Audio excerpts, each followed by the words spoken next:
combine small town roots with business savvy, and you've got the Rural Rundown podcast. We're sharing our marketing and branding strategies, tips, and tricks that rural businesses can use to educate, inspire, and entertain their customers, and to help you make sales and hit profit goals. So what does it take to go from your mom is your only fan to famous in a small town? Tune in and listen up as we feature business owners and organizations that are doing big things in their community and creating opportunities for generations to come. Hey everybody, welcome back to another episode of Rural Rundown Podcast. Hey Brenna, how's it going over there? It's good over here. How are you today? Good. We just had a really great chat with Ashley Eichstadt. She owns Boss Boutique in Huron, South Dakota. And what did you think? What was your favorite part of talking with Ash? I loved it. I think I enjoyed talking about employees, hiring a team, how she kind of goes about managing her employees, and then also hiring you, which is great to like talk with one of your clients, how she kind of like bridged that hurdle, how she kind of went over that to hiring somebody to help her with the ins and outs of the business, you know, not just the day-to-day of having employees, but also the ins and outs of like, okay, how do we keep this business going and thriving, and how do we like market to new customers? So I really liked that part of the conversation with her. Yeah, I thought it was really valuable and a different perspective that you don't always hear about, like taking care of your employees or customers and or your community in that way. I just always love talking to Ashley. I feel like she's so encouraging, but thoughtful, and like her heart for the community and people just really shines through. And I think you get that when you talk to her. So I think everybody will kind of get that and see how she's built her business and really has some valuable takeaways. We talk about video, employees, and just how to kind of maybe even include your customers and community in your marketing too. So let's dive in. We are a women's boutique. We try to, try to be a little bit more. We try to get personal with our customers, and they feel like our friends to us anyways when they come in, and try to come up with events and things that aren't just focused on clothing as well. Like the last few years, we've done vision boards to, inspire people to think about the future. And I don't know, I'm trying to think of other events that we've done that haven't been exactly just featuring our products that we have in the store. One thing that we do that I like, and I sometimes get away from every once in a while when we don't have as much extra time, but also like lifting other businesses up and working together with other businesses, and just kind of sharing what we have in the community. So I would say those are probably a few of our top things that we like to do is not just focus on ourselves, but focus on other women and focus on other like just our community that we have here in Huron. And share all the awesome things that are here. It's easy to sometimes I feel like you live here and you don't realize how many cool things that are here that Huron has to offer. So yeah, we like to also, I should say, not just spotlight, and we haven't done this in a little bit, but we also in the past have we spotlight our customers. They come in each month. We used to feature, we just haven't for a little bit here, feature customers, and it just reminds them that we are listening when they come in, and we hear what they say, and it's not just about their purchase that they're making at the store. And yeah. How big is Huron for people that don't know this is located? I think it's 20,000. Is it that big? I should Google it really quick. I know I've looked it up a few times. But I'm pretty sure it's 20,000. Oh, just kidding. It's 14,000. 14. Yeah. And that's where the state fair is held for South Dakota, right? So like Mm-hmm. a lot of stuff happens in Huron, but I feel like, because I went to school at South Dakota State. That's how Rachel and I know each other. And I'm an ag kid, so I've spent time at the dirt fair. But going to Huron is like it like nothing. There's nothing around it where you're like just driving. You get there and you're like, okay, now we're here. and like it's a pass-through spot like on the way to Yeah. Pier, maybe from Brookings. Yeah. So maybe just talk to us a little bit about like why it's important for a community of that size that's in the, I think really to me it's the area that Huron's in. Why is it important to focus on your community? Um, gosh, I don't know why this is a hard question. Like as a business, why is it? Okay. So Or oh why do goodness. you choose to do it? Because I feel like for me personally, it's I I don't know, it's so much easier to share other people's stuff. I think I just want to remind people that we're not just here for ourselves is the biggest thing. That we're not just about us being, being profitable, or that we're like a team player in the community, but we're not just about us and look at us, look at us. We want to also say, hey, look at this awesome coffee shop that we have here in town. And this is one thing that we love about this coffee shop. I think it goes with what you said too, is sometimes we forget when we live somewhere how much there really is for us. There are businesses and people are making new businesses or growing old ones, new things and opportunities are coming. And I think sometimes we think we have to go other places where we necessarily don't have to.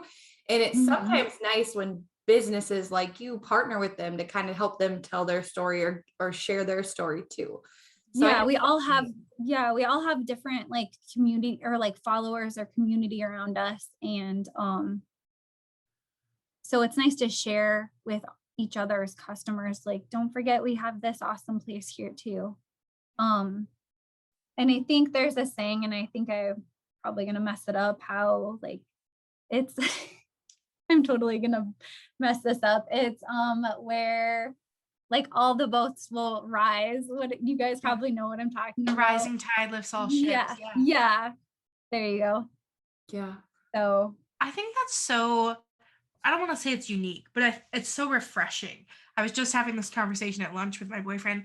It's refreshing to work with business owners that are in business just because they enjoy business and they enjoy people and they enjoy like what they do. They enjoy their communities versus like in business just to like turn a profit. Like we're all here to like make money, right? In one way or another. But when it's like that's not the center of our focus, but really it's the center of just like having this purpose, doing this thing, like it's so refreshing as a creative to work with business owners like that, but also as a consumer to be like just going and like doing. I grew up in a small town. I grew up in around small towns, very rural Southwest Wisconsin. So like what you were just telling us before we started about the desert or the hunting widows. I don't know why I thought of desert, but like it's okay. that like process of how all of the community businesses kind of like get together and do a thing. I think that's just so special. And like right there speaks to what type of community I think Huron is. Yeah, a good one. There was one other thing that I have to add to that before we move on is also I sometimes forget to say this, but it's so our business is, about our community and also about like our customers, but I forget to say this a lot, but it's also about our employees too. And taking care of them is like one of the top things that I try to do as well. I'm curious to hear about your customer spotlight. Like, how did that come about? Why did you like choose to do something like that? Kind of like walk us through that tactic that you're using. So I think we started it 2 years ago. Rachel was probably in the conversation of getting it started. I'm not quite for sure how, like what I don't know. Rachel, maybe you can chime in because correctly, Ashley, you were like, I want to talk about my customers, but I don't know how to do it.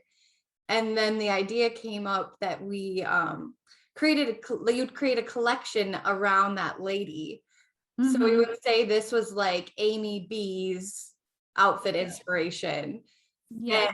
And then she would kind of talk about why she loved Amy, or why Amy was like an awesome person, and then why this was kind of her style. And you always did such a good job of like putting the outfit into like her life. So she was a busy mom. Maybe it was like a backpack instead of like a fancy purse with, shoes that helped her because she was busy, get around quickly. So I think that's kind of but you had the idea of wanting to do that. I remember that. So now that you're saying that, what I think how it kind of came off is it kind of went along with the business thing. So we were spotlighting our like the other businesses in town, and I would actually go there and like do a live. Do you remember that, Rachel? Yes. Back in the day. And then I think it kind of flowed off of that a little bit, because we have so many awesome like women in our community, and I think that was part of it. And then and as customers, so then we just kind of wanted to feature them. I love that. I feel like that's something that I don't think I've seen anybody else do before. Like and then to create, as a boutique, then to create like a collection, surrounding this person. I think that's a very interesting like marketing. I hate to call it like a tactic, but like a use of marketing and a use of like if you're really stuck and you don't know what to post on social media or how to showcase some of your stuff, like what better way than to use like actual people in your community who are clients of yours. That's so like ingenious. Yeah. I'm sure Rachel had a big part to do with it, so thank you. It was a teamwork. We'll Yes. that. Yes. Ashley, I do want to bring it back to the beginning when you started your business, because you were actually employed somewhere else and then decided to start your own business, right? So can you kind of talk about like going through that, actually launching and doing it? Yes. So I worked in physical therapy, which I loved. Also, I was a physical therapist assistant here in town, and I had done that for 7 years. And I was thinking about this other day. I think initially I was just having a really hard time in this area, and I didn't want to. We have to drive 2 hours to like Sioux Falls to be able to at that time to do some hardcore shopping or find like I do love like trendier pieces. So I was always trying to find like I'm the shopper that I go in and I already knew what I was looking for. Like, cause I had like a specific piece in mind that I was like looking for. And I felt like I couldn't find it here and here. And we had Walmart, we have Maurice's, which is a good place to find a few things. But other than that, we didn't really have a whole lot of other options. So, and I just had a passion for, clothes and trends, and I feel like it tied in well with my when I worked with people, when I worked in physical therapy, my favorite part was working with people and getting to know them and having like a good little relationship with them. And I know some people think it's such a like a left turn to go into clothing, but the getting to know people is like literally on the same. I feel like it's so similar in that way. But okay, so I'm getting off track here. So I was working in physical therapy, and what I did was I was super scared to take the leap, and thankful that my husband was like, just do it. I just kind of started small, where I would just have like 3 racks of clothes, and I would do little events. And before this, I researched it quite a bit online as far as like how to get things going. And one thing too I should do is like shout out to our chamber here in town, and then the Small Business Association was where I went to get a lot of my information for how to get started and what I all needed to do as far as taxes and anything really. They were really a good. I still have a lady that every once in a while I touch base with and ask her questions about just anything business related for South Dakota. So going to some also educational things when I was still working at the physical therapy place that I worked at, just slowly kind of working my way to feeling confident to get started. probably took me a year before I finally did my first pop-up, and we just did it at a little vendor fair in the event center here. And then I started popping up at different businesses. And then for a while I was located in other businesses, just like left a rack of clothes there. And then eventually I felt confident enough to jump in and have my own location and go full time into having my store. I don't know if that was enough information or too much information No, I on think that. that's great. I loved it. Because it's fun to hear, like, from your like origin story, it started kind of small and then now it's grown. So Yeah.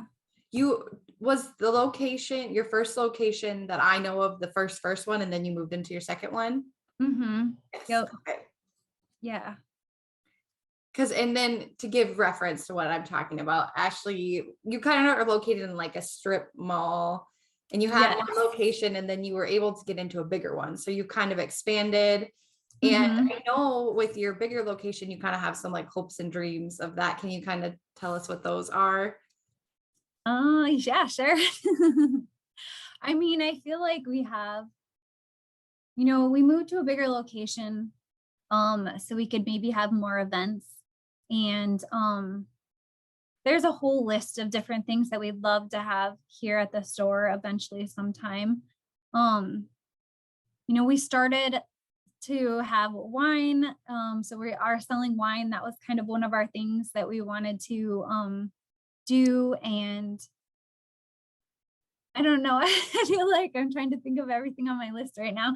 I feel like lately, I feel like my list has kind of gone on the back burner as I'm just like focusing on getting through this holiday season coming up. But are you referencing to like the have other women come and have events for even like entrepreneurs that are either getting started, or I wondered about that.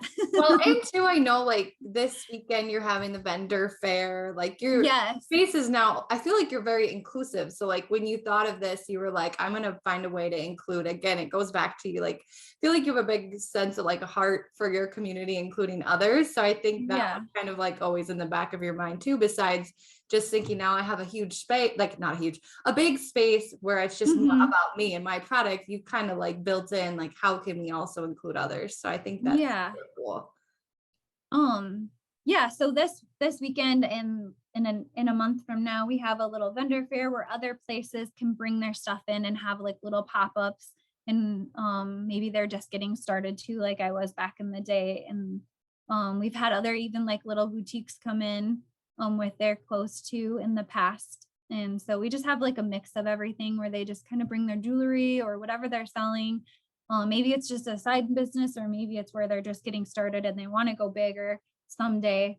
Just a little vendor fair that we have, hopefully to help people get started on their Christmas shopping coming up pretty soon, and help these ladies get their name out there too. I think it's really cool that that's like a full circle story. That's kind of how you started, and now you can provide that for others. That's cool. Yes, thank you. Can we talk about this list you have?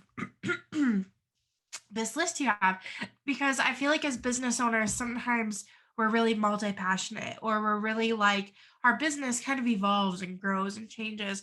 And some people look at that, we're like, well, I must not be a good business owner because I'm not like giving it my all to like what I initially thought my plan was, or I have so many other ideas, like I'm too scattered to be a business owner. But like, I personally feel like that's a good thing to like have a lot of different passions. Like we talked with Kaya last week about how like you find the passion that you stick with, and like that's what it becomes. But in your sense, it's like you have this growing list of like, this is what I would like love to do. Here's kind of like my hopes and dreams. Maybe tell us like, how do you kind of like organize or compartmentalize all of the things you want to do, and like how do you attack this list of goals or dreams that you have? Good question. So before moving to this location, I was challenged to write down like I believe it was 50 ways that I could serve women in the bigger store. Like why? Because I was questioning for a really long time, like, why do I like we're doing good in our space that we have. Like, why do I keep like I feel like even the first year I moved into that first location, I already started dreaming about this other location. And so it did scare me. And I was thinking like, we're doing good at the smaller location. Like, why does this keep coming up? Why do I want to have a bigger location? And so I was challenged by another lady to write down, 50 ways that I could serve women in if I had this bigger location. Because in a way I was feeling like I was selfish for wanting to expand or go bigger. So where if I wrote this down, like it would take it off of me and put it on, how I could help other women or, serve other women with this location. So that's kind of where that list started. And yes, we have that list. So I feel like I have the list, I have it in a little notebook, and how do I keep it organized? Or I'm sorry, I think I missed the How do second you go part. after it then? Like, so once which I think like taking it off, putting it onto paper is like huge already, right? Like Yeah. taking it out of your brain, putting it on Uh, paper. Now it's like no longer on you or your shoulders or on your mhm. brain. But Yeah. then like, so now because it sounds like you're going after it. You're kind of like going after these things that you've written on this piece of paper. How do you Mhm. decide like when the time is or when it fits? Like, what's the next step? So first of all, I have to say it's not a like in your head you feel like, or I thought I should say, it's gonna be like this perfect process. We get here and I'm just gonna start banging out all these fun events that I have on this list. But for me, I've almost had like a little bit of a struggle this last year because I feel like I worked so hard, we worked so hard, everybody here worked so hard, and we got this store up. And I I think it just reminds, or for me, I have been a little bit pooped out this year where I haven't had the energy to do all the things, and it's been hard for me to uh like not I've been frustrated with myself because I haven't been like working triple time or extra overtime to get these events happening. But I guess it's just a reminder. And I think even talking about it right now is that even though maybe from the outside, we look at certain people or things that they're accomplishing and you're like, holy cow, they're so awesome. But, I think I'm going off of the track here, but it's just a reminder for everybody who has like this goal list. It's not going to go perfect. And even talking about it right now, it just reminds me that it isn't. And that doesn't mean that we won't, like, as far as organizing it and knocking it out, it's not going to go perfectly as planned. But it doesn't mean that we're not going to ever do those. It'll happen when it's supposed to happen. And I know that I'll feel um maybe once we get through this year, I'll feel a burst of energy and be able to tackle most of those events. And we have done a lot of them that I had on the list already. Um, but as far as like when, I totally think that you'll you'll feel it when it's time. Like you'll feel, even though I'm really bad at being patient sometimes, like I was sometimes super impatient about this location. And I would, instead of just forgetting that I just need to sit back and take a deep breath and be happy with where I'm at, sometimes I would be like, well, I don't know how to explain it. Same thing with these goals on my list. Sometimes I get a little bit impatient and get frustrated with myself, but um I just need to step back and will feel when it's the right time. Maybe when yeah. Hopefully I answered You that you did. Do you correctly. have kids? Yeah, we have 3 daughters. You have three. So I don't have kids. Rachel has a little boy, but I Yeah. was actually just listening to something that Susie Holman talked about today. But it like Tony Robbins was initially the one who said like starting a business is like raising kids, and you go through these Mhm. like steps. You're right, like it's like the newborn Yeah. stage, then to the baby, then to the toddler, then to the child, then you get to like the teenager stage, and it's like no Mhm. matter what, your business has to go through these stages. Like you don't just jump from like oh, you have a newborn and now you have a teenager. Like you Yeah. have to do the little steps of it. And like just like nobody tells you like there's no manual for like parenting kids, like there really is no manual for like running businesses, right? Like Yeah. I was just in a meeting with a client this morning. She's like, "Can I like do this?" And I'm like, "It's your business. You can do whatever you want. Like you can structure it however you want. You can charge whatever you want. Like, Mhm. same thing with like parenting, like, to a certain point, like you can do whatever you want." But I think like what you were saying, this is a long story, but what you were saying is so funny about like knowing when it's time or like knowing whatever. And I think about my mom because I have two younger siblings and I've kind of made the decision that I don't want to have kids. And so I was like talking to my mom about it.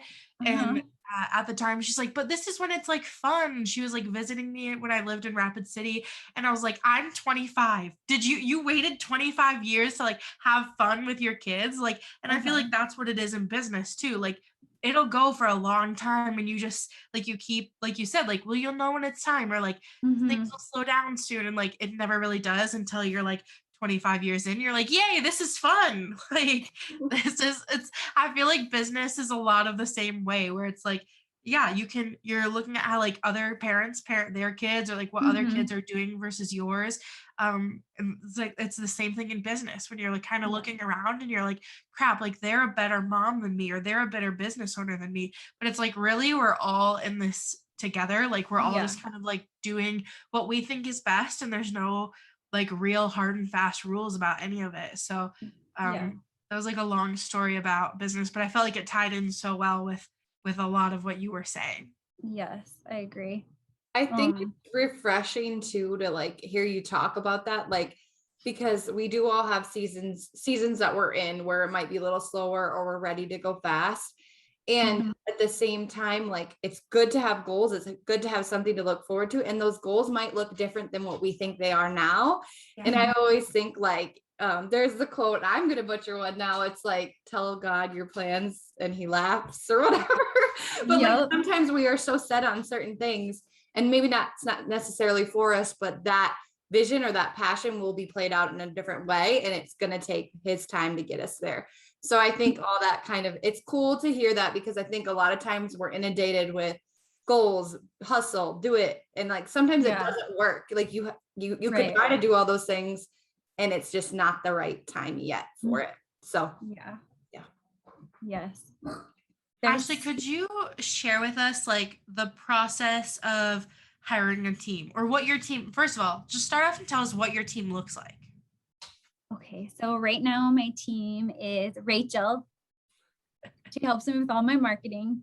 And then I have two full-time staff members and then one part-time staff member. So Yeah. they do like your sales, they work in your brick and mortar sales and Yes. stuff like that. Mm-hmm. And And I so can break down their tasks a little bit if you want me to. no, so like Okay. obviously because like the brick and mortar, like you need people there to do your sales, to do your like Yeah. stuff that's going on. Hmm. But I think like as business owners, what I see a lot with my clients is like that first for the first like person they hire is kind of like a big hurdle, right? Like even Yeah. hiring me as a creative to come in and like design their website or Hmm. design stuff for them, or to shoot video for them, like it's a kind of a big hurdle to be like, oh, can I do this myself? Should I hire somebody? Should I whatever? In a Hmm. brick and mortar, it's like, well, obviously you need somebody there, whether it's going to be you or you're going to hire some people to help. But then talk to me a little bit about like hiring Rachel and like hiring out the marketing stuff. What did that look like for you? Was that kind of like a big thing, or like what was Hmm. the breaking point to be like, okay, I need some help? Okay. So it is, it's, it can be scary hiring somebody uh like for any position. Um, but I think for me, like the biggest reason for hiring Rachel to help with social media is I think I listened to a podcast before, or your guys' podcast, and somebody else maybe said the same thing, and I totally agreed. So Facebook is changing, social media is changing 24/7, and this is why we hire somebody to do this, because it is a job on its own to keep up with everything. And I know we've all heard this before, like you need to hire for the things that you're not passionate about and try to keep the stuff that you are passionate about. And Facebook Facebook algorithms are not my passion. So, or however you say that, they are not my passion. So, but I mean, obviously Rachel's on our team, not just for she knows how to run social media. She has like her marketing ideas.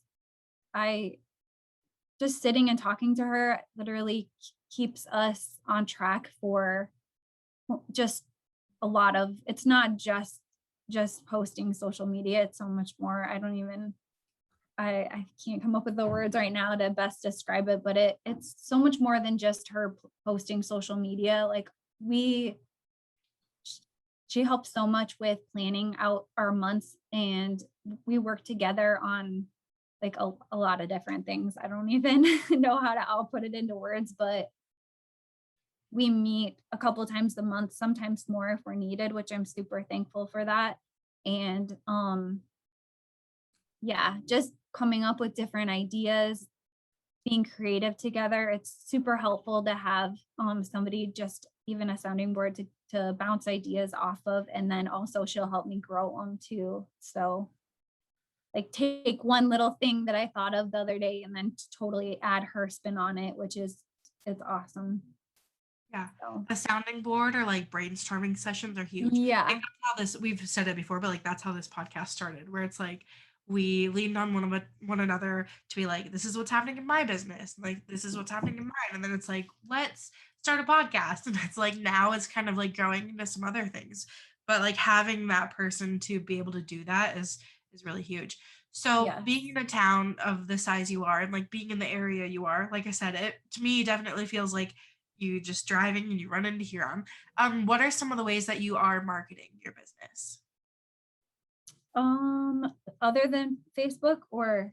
Yeah, like how are you attracting new customers or clients? And it could be from like events you're having, or like what are some, if you had to like give advice to another boutique owner, what would you kind of suggest?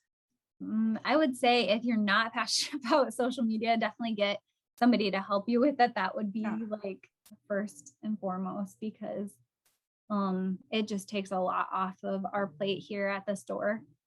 Other things that we do, we have text messaging, and we have a list for sign up. And when we go to if we only do the state fair as far as popping up outside of our store. Now that we have a physical location, we don't travel a whole bunch anymore. So, but doing that, email marketing, text messaging, Facebook and Instagram, those are our main like marketing. But again, I guess that would probably be my biggest advice would be to hire somebody.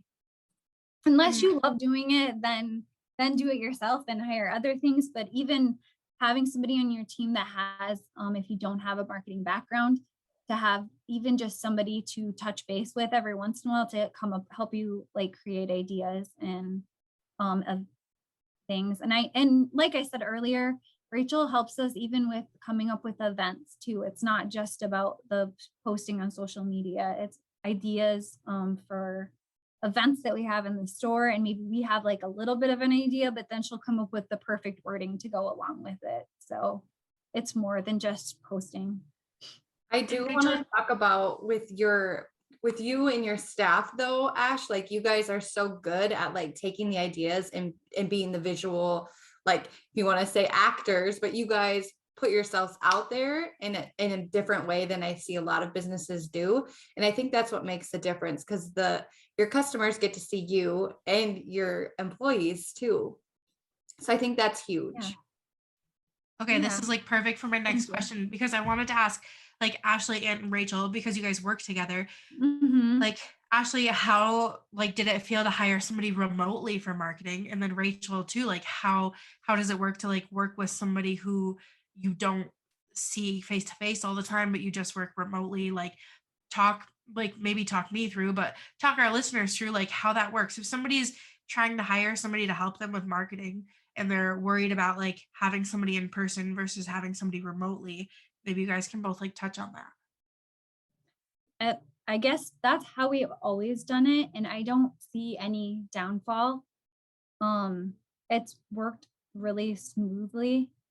I don't know would be like off the top of my head, I'm not for sure what the advantage would be, like what big difference there would be to having her, closer, other than we could have like a margarita every once in a while together or something. We can always do that on Zoom though. I just thought of that right now. Yeah. Do a Zoom margarita. Love it. Yeah. But I mean, really, I don't see why there would be any like why you'd be holding back at all to not, if that would be, I don't understand, I don't see any downfall of it at all. I think too, we've known each other since I think end of 2018 or beginning of 2019. So we have that trust built too, where we spent time together, even virtually, and just talked enough that we knew we were on the same page for a lot of things. And I feel like it helps too that amount of time I understand Ashley's business, her voice, how she wants to show up. And I think that time helps. And also, again, like going back to putting it on you and your employees, you guys are so good at like taking an idea and having it come to life. So for me, like on my business end, that's so nice to have even though I'm not there and I can't direct them or shoot the content, they know what to do. So that's really easy for me. I can just take it and then put it everywhere I need to. So that's a really nice relationship that we've built. And I think it just came with time and probably like communicating with each other. This is it. This is how we want it to come across. So I don't know if that answered your question, Brenna. No, I think it did. And I think, like I said, for some people, just the hurdle of hiring somebody is big enough to be like, think about it forever. Or they hire, like I've been through that where I hire somebody and then they didn't really work out the way that I thought they were going to. So then I haven't hired somebody else to like, because I'm like, okay, maybe it's me. Like maybe I'm not giving enough direction, or maybe like what I'm asking for is like too much out of the type of person I want to hire. Yeah. So I think just for a lot of business owners hearing like, okay, like this is your experience with hiring a remote like marketing assistant. And what that can look like for different people. Yeah. So to touch based on kind of what you just said. So as far as hiring, I feel like I haven't done a huge amount because we don't have a huge amount of turnover here, but I do say that's the first place I go is like, what did I not explain the best? I look at myself first. And I think, I don't know, that's definitely where I start. So I agree with you. Like, where do I need to explain better? Because I think it's really easy when you hire to think that we all think the same, but we don't, or we think like that certain things are like picking up this and putting it in this is just kind of a known thing, but we all have different things going on in our head, and they're not the owners, so they look at things a little bit different than what we do. So yes. And that's always like, you get different employees, right? Like I've always been kind of like told that like it's a fault and a good thing that as an employee, like I always kind of be like, oh, take pride in it. I think that's a lot of like the small town stuff too, right? Like when I was in high school and I worked at the restaurant, it was like, oh, like I took pride in being there and like being a part of it. And I milk cows for the neighbors. You take pride in the cattle and how much they're milking and like the whole thing. And I've just like always carried that through. Well, then when I got to TV and it's like, try to take pride in the TV station that has like a very toxic work environment, it's like you can get sucked in. And so, and a lot of people, there are not a lot of employees out there like that anymore. Through Ollie's Images, we've hired a lot of people because we would have weekend events. And so we would just hire people for the weekend. And it's like to train somebody in for like 3 to 4 days of work is like a lot of times at the end of it, you're like, you just make it through the 3 days. And then you're like, okay, I'm glad I don't ever have to like hire that person again or to like go through it. So yeah, I totally get that part where it's like, it's hard to know what people are thinking or for me, it's like how to explain things differently to different people. It's like catching Mm-hmm. on to like how they learn and then Yeah. explaining it so that they like know how to do things is like, that's hard. How did you, I guess I already kind of asked like how you knew that you were ready to hire somebody else. Will you be expanding your team anytime soon? We've just recently added a part-time person just recently, and so we've kind of grown this last year with expanding the store. And I think for me, I'm very like a baby step kind of a person. And that's why instead of when I came up with my idea for the store, instead of just jumping into a rent, like having to pay rent and bills and stuff like that, I started it small and worked my way up to being able to afford to do that. I did the same thing when we first opened the store. I started with one employee just because I knew I couldn't work every single hour that the store was open, but that was like my baby step. I had like a part-time employee that came in and closed for me from 5 until 6, and then she worked like 1 to 2 Saturdays a month. Um and then just to, baby steps. And that's just how I always do it. I know other people that just jump in and go for it, and I think that's an easy way to do it. I think that's a good way to do it. It just depends on what works for each individual. I'm definitely more of that baby step person, but I know there's also another like kind of a quote thing that's like it doesn't have to be, perfect, just jump in and try it. And I think that's a good way. Sometimes I wish I was more like that. But yeah, I'm more of a baby step girl, kind of see how or if we think we need somebody and then go from there. Testing the waters. That's okay. Yeah. I feel like sometimes you need to do that too. So Yeah. do you you said something way at the beginning that along with like your community and your customers, you also try to like make sure your employees feel, encouraged and like part of a team. Are there any ways you do that, or can you talk about how you kind of make sure that your culture is built in that way? Um, so I like to do little gifts every once, like probably once a month. I I like to we have goals sometimes, and then sometimes I'll just do little gifts, like gift cards to other places, and then just remind them. I try to remind the girls like a lot, everything that I see that they do, how thankful that I am.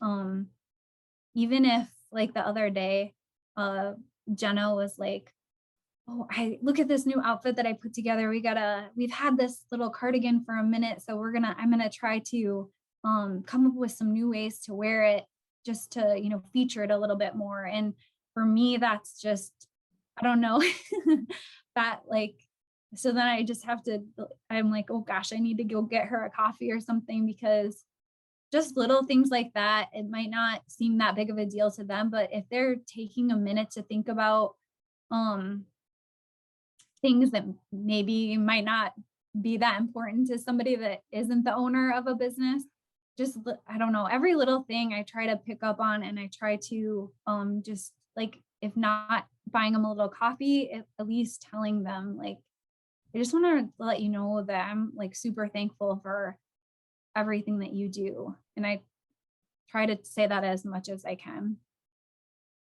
I don't know. That was, I love it's that. not like a Yeah. mind blow. It's not anything super crazy. It's But just trying to say like, thank you. And I just know, um, like from places I've worked in the past, you know, just being reminded that even like taking like the little things are super important, and that you're super, or even, covering for me on a day when my girls have something going on, just, I don't know, just any little thing. I try to just make sure that they know that how thankful, and I tell them why, like what it is that they did specifically. I That think that's something that's that thankful. so many bosses don't do anymore. Mhm. Like Yeah. even in Ole's images when my boyfriend was my boss, Mhm. I'm like, like you definitely feel it as an employee when people don't say thank you or like don't like appreciate the things you do. And it was never that Oli didn't appreciate what I was doing, but he just never said it. Right. So I had to be like, hey, like, listen, like, because you're my boyfriend, I can more easily be like, I need you to tell me when you think I'm doing something good. And like to say it to other people too. Like that's when I really got to like see it and like see it play out in other employees where I'm like, like tell them that they do good or encourage them to like, we had at the end of Oli's images, we had girls who came in who were like aspiring photographers or designers. And I'm like, hey, like, let's give them some more work to do to just show like, okay, we like trust you that you can like do this thing that we're asking, and then like show it with like a little bit of a pay raise, but also just like, kind of whatever. Oli's biggest thing, again, it's so small, like how he would show that he would appreciate everybody and like create camaraderie in the booth was that he always took everybody out to dinner every night. He would pay for everybody's dinner. We would all go as a big group. Again, like just small things where it's like, okay, like we're a team. We're here like doing this thing together as employees. Like that stuff goes a long ways. That you're not being taken for granted. Like just a reminder, we don't take your little extra taking the garbage out every night for granted. Like we appreciate that a lot. Yeah. And I think another thing that I do and I've done since we've started is remind everybody that they have a seat like at the table around like their ideas. I want to hear what you have to say. And I try to remind, or like I ask them about things. Like I try to involve my employees as much as possible. I feel like they probably know maybe too much sometimes. I'm like, I don't know, like not too much, but I'm sure they're like, Ash, we don't, yeah, I don't know. You have to tell us everything. Yes, I want you to know everything that happens. But yeah, I know recently, I don't know if Jenna knows this, but I think my husband asked her like how it's going because two of our employees are kind of newer to the store this year. And he said, and he told me, she said this, that she said, it's kind of nice. Ashley like asks me things. So I'm not used to that from the last place I worked at. Like she, asks my opinion on things. And so I think that, yeah, I don't know. I think involving them and making them or, letting them know that I want to hear your ideas and I want you to be involved. This is like this is our business together. I know that like I guess the head honcho here, but like, I just remind them that it's on everything we write, like us or we, because it's definitely a team effort to keep this thing going. Yeah, and that like little bit of appreciation does go like such a long way. And I think for employees to like feel included, that's where that ownership like starts, where then they feel like they're a part of it, and that's why they feel like, oh yeah, I'm gonna see this cardigan and like let's try to like sell some more of these or like showcase it a little bit more. Like I feel like without the like the ownership you're giving them, I feel like without that, then you don't see as good of employees. It's so like, yeah, I think a lot of like business owners could learn a lot that way. Thanks. I do have kind of transitioning. We talked about it a little bit, but I didn't ask you the question while we were on the topic. So when I first met you, Ash, we were starting to talk about like doing ad campaigns and video and putting yourself on video. And honestly, you had already been pretty comfortable with video when I met you. So that was another reason that it was like, yay, she's awesome to work with. She's not afraid to do it. But I think a lot of small business owners are, and it's been, especially when their industries maybe haven't been known to put their faces on camera yet or talking about their business in a new way. Yeah. Can you kind of give some advice to them on how to start or how to like kind of get over that like confidence thing where they're like, I can't do this. I'm not an actor. I don't know how to be on camera. Yeah. What would you say? I would say it is scary because also I think initially in that first conversation that we had back in the old space was also I didn't really want everything to just be about me. So I feel like that's why I didn't want to be on camera. But I think as a small business owner, that's why people love small businesses. They want to see you. They want to see what you're up to, what you're doing, how things are going. And then I think you just have to jump in. And also the biggest thing that I always tell everybody is it doesn't have to be perfect. Like I still mess things up like literally every day. And that's okay. I don't know how long it took for me to realize that it's okay, just laugh it off because they're laughing with you on the other side and then they realize that they are a real person like they are, everybody messes up and I don't know. I think just remember it doesn't have to be perfect. They want to know that you mess up too, that you're just like them and we are all the same. So it just does show them like the real you, which is the person who messes up every once in a while. And that, yeah, it doesn't have to be perfect. If you accidentally say, I don't know what, I feel like I said like ASS once or something. I don't remember. Like I've randomly said weird things or I don't know. I don't know. Or I've tripped over things when walking, or I've dropped things, or I don't like on camera. There's always something going on. Or I have a kid in the background. Last night, the girls were here, and I don't know why they thought it was okay to come eat their chips right by the camera. But I'm like, I don't think anybody wants to hear you eating your potato chips while we're talking about shirts. So there's always, and that's okay. I just have to remind them scoot away. That's really funny. Yes. Would you say it gets easier the more you do it? Yeah, it definitely is easier. I think earlier we were talking too, and I was going to say also, I feel like stick what feels true to you too. I think initially I was maybe I don't even know exactly what I was trying to do, but I think once I just stepped back and I think initially we were trying to have like scripts and trying to like I think I was like almost trying to make it a little bit perfect. And I think once I just crumpled up the script and threw it over my shoulder and just said what I wanted to say, whatever comes naturally, I think that's what you need to do instead of trying to come up with this perfect plan. Just and know that it doesn't have to be perfect. If you say the wrong date on something or the wrong time, just switch it, or I don't know. Yep. Just go with what's natural to you and don't think it needs to be perfect. And you know what you're talking about. I feel like we run into that.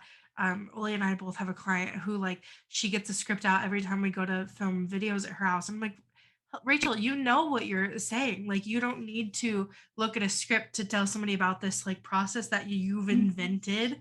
Like, right. you know the most about it. But I think maybe a little bit of imposter syndrome kind of creeps up on people. Yeah. Where they're like, oh, somebody's going to see this and they're going to think that I'm a fraud because I said the wrong date or time. And it's like, no, you're human, actually. Right. You do know what you're talking about. So, yeah, I think that's great advice for people. Yeah. I remember this. I just remembered this. When I first started working with you too, you were like, I actually prefer to go live versus just shoot like a scripted video. And that's probably because you were comfortable to felt like you could make mistakes and it wouldn't be supposed to be this perfectly polished thing. So I feel like that could be good advice too. If somebody is kind of nervous, maybe they could practice doing that for a little bit too first. Right. And I think, with that, if I recorded it, then I could go back and change it. And I would sit there. How many times am I going to change this to try to make it sound good? Or you know what I mean? That way, when it's live, you did it. You can't go back and change it unless you're going to delete it, but yeah. You just jump in and do it. Yeah. Which is not what I do with everything, as we talked about earlier. But for some reason, those lives, I guess I just like to jump in and do it imperfectly. So. Oh, that's funny. I think there's a lot to what you said, where it's you can't take it back. You can't, because I feel like when you're trying to record it, then you're just oh, I get another chance, and you're not as on point about it when you're thinking about it. And lives are hard for a lot of people. I think we've talked about this before on the podcast, but I used to be on live TV, no problem. Facebook Live, I'm clam up every time. And it's I don't know what the difference is. Even when I was a reporter too, it's even going on Facebook Live was much scarier than doing live TV for some reason. Who knows? I don't know if it's like the judgment of like all of your peers watching, because like nobody watches the news anymore. I'm just like really not sure. So it is like scary, like just to validate that for everybody, like it is scary to like get on video, put your face out there and like do it. Right. But like it's very beneficial. Like really the pros far outweigh the cons. Yeah. Ashley, if people want to follow you or visit your business, where can they find you at? All of our social media is at Boss Boutique SD, is Facebook and Instagram. And then we have a website that's pretty just simple, bossboutique.com.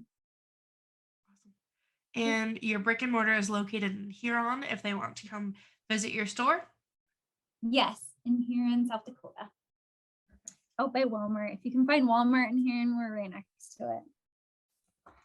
Perfect. Well, thanks for coming on, Ash. It was so fun to have you and share your story and learn from you. Thank you so much. Well, that's it for this episode of the Rural Rundown podcast.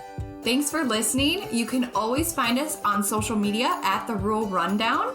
And if you really liked this episode, we would totally love it if you gave us a review and gave us a little rating. It would mean so much to us. And for more small town roots and business savvy, catch us on the next one.